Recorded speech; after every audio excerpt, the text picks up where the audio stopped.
News we talked about at the top of the show, Supreme Court upholding the law, banning TikTok. Let's bring in Chief Legal Correspondent Katie Barlow with more on what this means. And whose court is the ball in now, Katie?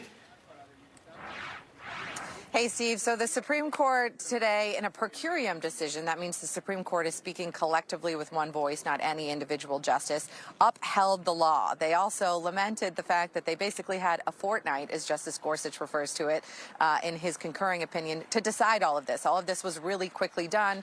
They talk about that throughout the decision. But the bottom line is they are upholding the law, and they said they're assuming, without deciding actually, that the law even affects the First Amendment rights of TikTok and the creators on TikTok. They didn't even reach that ultimate decision. They just said they assumed without deciding that it affects their First Amendment rights in upholding the law. So bottom line, at the end of the day, the Supreme Court is upholding the law. Now, what happens next? Well, anonymous official in the Biden administration has said that they will not enforce the law. But there are some problems with that because the third-party providers, who are the ones who are going to be subject to the penalties in this law, they're the ones who service TikTok and provide the background infrastructure and the app updates and the Apple Store and all of those things.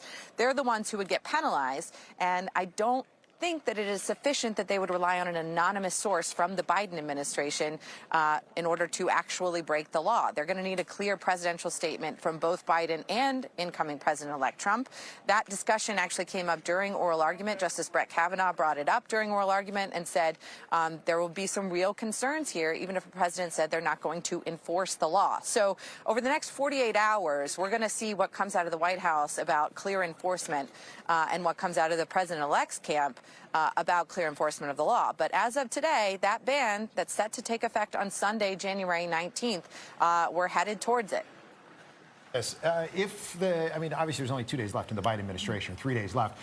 So if this, in fact, falls on the Trump administration, if they don't, if they're just saying we're not going to uphold this, right? Can the app just continue on as it has operated if nobody's going to step in? Whose job would it be then to say TikTok can no longer operate as it has?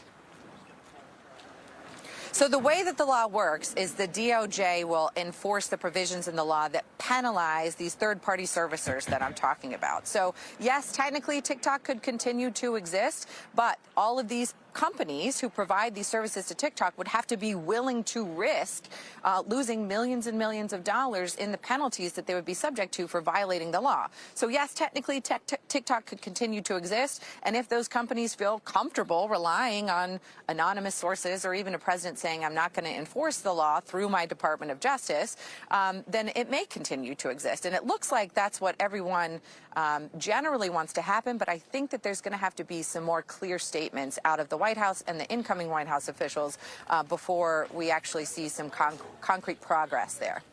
It totally makes sense. So we're looking for a directive in the future from DOJ and the White House as to whether or not there will be penalties levied, I guess, if it continues this business as usual. Katie, thank you as always. Appreciate it.